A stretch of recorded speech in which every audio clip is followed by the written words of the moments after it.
It is the presence of these factors in combination that provide the criminal element the tactical and strategic advantage over law enforcement in the area. The lack of effective law enforcement presence leads to the area becoming lawless. That's the first thing that has to happen, is you see the trend of the area becoming lawless. And that means the people that are performing these crimes are not held to any standard of justice. They're not apprehended. Without the access, the entire border of this federal public land became an effective international border projecting 23 miles in the United States. Right here, November 19th, 2011, right here on the county line, and we know it came from Beargrass Tank over here. There's a triple execution of 3 Mexican citizens. And it fell to the county sheriff to do the investigation of the triple homicide. They needed a helicopter to get in there. And the DHS pilots that picked up the investigators told the investigators that it was such a dangerous area that they would not stay on the ground for more than 15 minutes. They would drop them off with all their gear, and when they were ready to be picked up, they'd come back and get them. This was at the same time we were told that the border is more secure than it's ever been. Remember I talked to you about individual events? You take a map and you start plotting the individual events by location. In this case, we use GPS coordinates. This is not all of the events because we didn't have GPS coordinates of all the events, but the ones that were investigated. And what it showed us right here at Peck Canyon is where all this started to coalesce. And we knew that the RIP crews were between 5 and 6 armed men with rifles, and they were interdicting other drug smugglers that were carrying as much as 14 bundles. These bundles normally average there about 40 pounds. So it told us, the old hands, that the people that were doing this lived in the United States. Because 5 people aren't going to carry 14 bundles, and they're sure not going to take it back to Mexico, because those people are going to be very annoyed with them. We knew they were operating out of the United States. And it came to be known as the wilderness. The wilderness study area became a smuggler's paradise. I want you to notice the date here. November 21st, 5th, 2010. Brian Terry was killed in this area. December 14th, 2010. Border Patrol agent shot. Border Patrol agent takes smuggler's fire. That sounds pretty innocuous, doesn't it? Now somebody shot at the Border Patrol. When you know that the Border Patrol agent was going down a canyon, and 2 men with high-powered rifles started firing on him, and as he was returning fire with a high-powered rifle, they advanced on him. What kind of chance would a normal citizen have against that kind of assault? Virtually none. Border Patrol agents were believed to have been engaged in gunfire, but the same group of bandits that killed Agent Terry 4 or 5 times in less than a year. So if you don't track these individual events, and if you don't keep a pretty good record of it, it's impossible to kind of project where you need to put your manpower, where the problem is, where the people need to stay out of. Now, when you completely exclude law enforcement from a national monument, this is what happened. And this was posted on their website. When the law enforcement officers were denied unfettered access to these lands, it is clear evidence that the federal government surrendering American sovereignty to transnational criminals. We're not talking about cartels. Cartels and transnational criminals and terrorists are 3 different things. Once the criminal element becomes established, it can be very difficult to dislodge. This is a map. Arizona. We all know what a hunting proclamation is, right? This is the Arizona hunting proclamation. And please note the dotted line. Runs all the way across the state, runs up past Tucson, follows I-8. It doesn't encompass the border. It encompasses all of southern Arizona. And this little warning, Homeland Security issues along the international border may affect the quality of a person's hunt. Does that sound very threatening? Okay, so what are they really talking about? Everybody know what a trail camera is? Well, we were having jaguars in that area, and because of the jaguar, we discovered we were also having criminal violence. So what are they seeing? AK-47, AK-47, AK-47. See this right here? That's the guardrail on Interstate 8, 77 miles north of the Mexican border. This group loaded their marijuana into a car. It was followed to a house in Mesa, Arizona, where 8 other smuggling associates unloaded it and were breaking it down to distribute it when an irascible old fellow by the name of Arpaio showed up. He frantic. I know Sheriff Joe, and he frowns on that kind of activity. He's not all for it. This is an infrared surveillance camera that's set near a water trough. You can tell this is a marijuana backpack because it's basically 2 rectangles. And it's got the black paint spots on it, and they do it like that. We also notice the straps are made out of burlap. They don't make any noise when you're walking. They don't squeak, they don't squonk. If you rub up against a bush, it makes a natural sound. They generally don't hang up on barbed wire fences.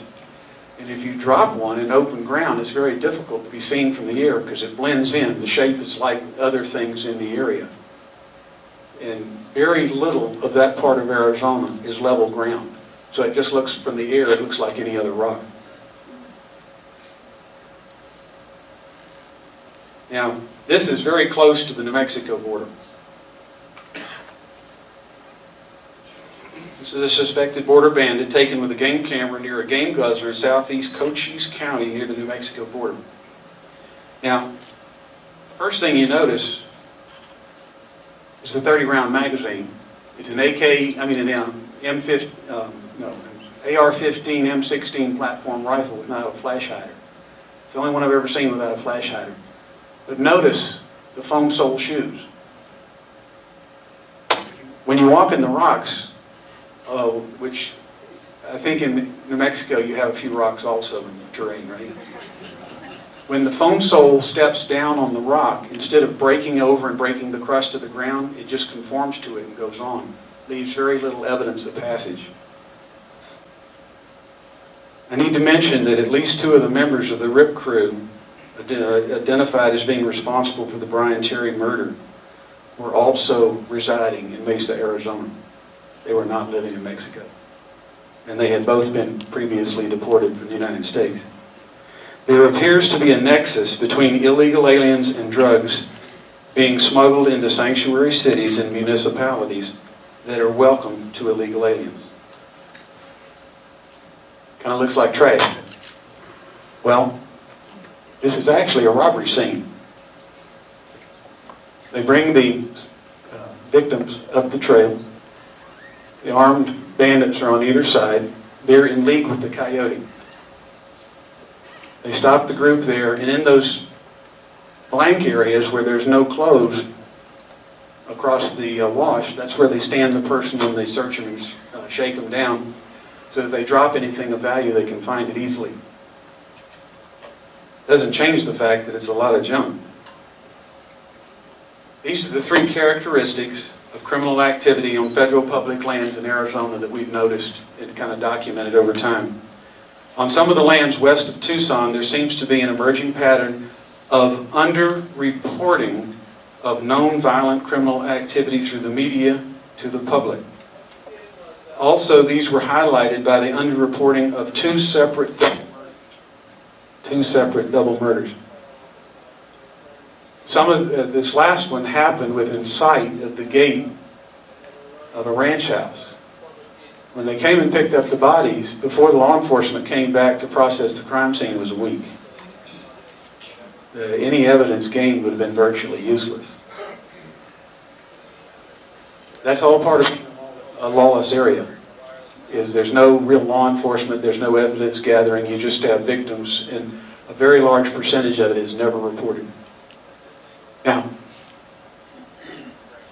in my hand, that's me, I'm holding the border fence.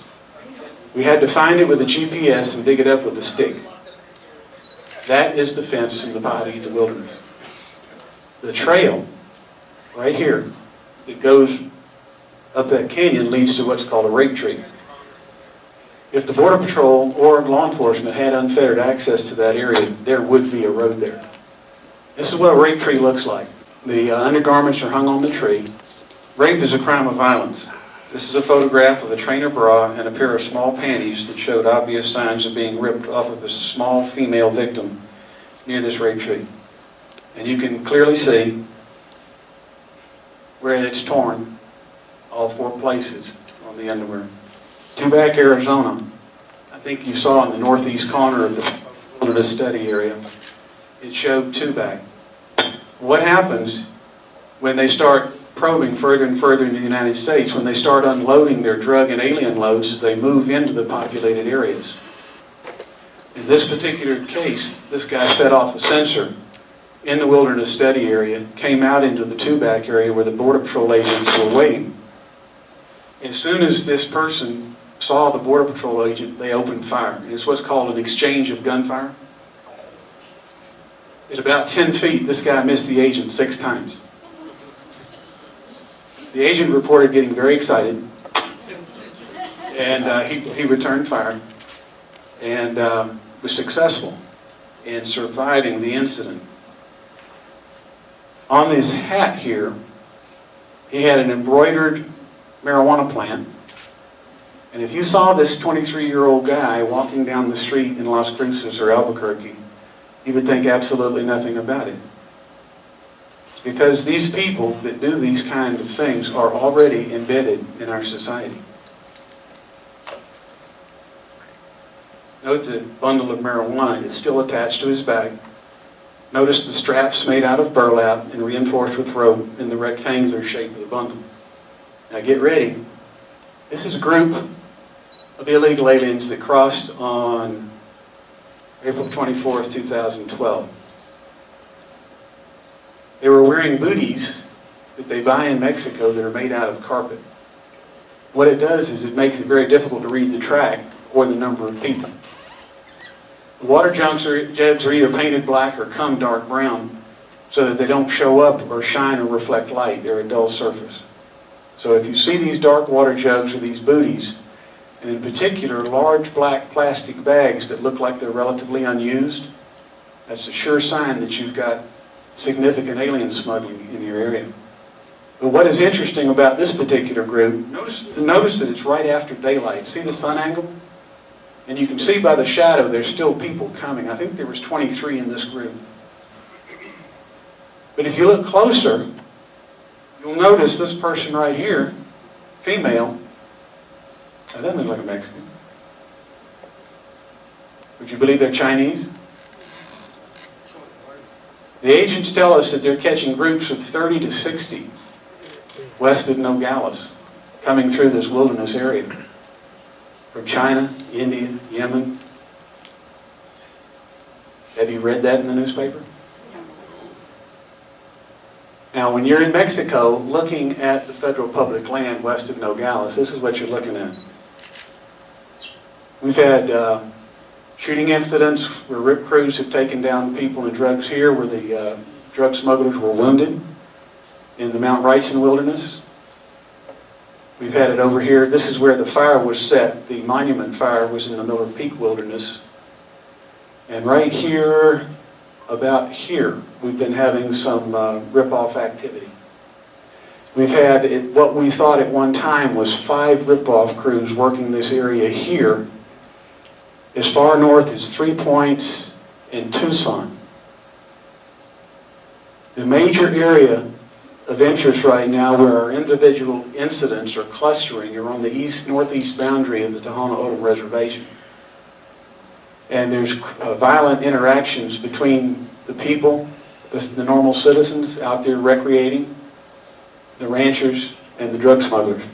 There is a difference between a cartel and a drug smuggler. The smugglers smuggle the drugs and the people for the cartels. The important thing here is you notice that this entire border doesn't show any roads. The roads that do access the border here come from the town of Caborca. The main highway, 15, comes out of central Mexico, meets Highway 2, which transverses Mexico east and west. And right there, those roads leave, the secondary and dirt roads leave Highway 2 and go directly to the U.S. border. There is a lot of disputes between the people that actually control that area and the people that want to take control of it. Because this works like a toll road. The people that control access exact a little bite from the people depending on what they're smuggling.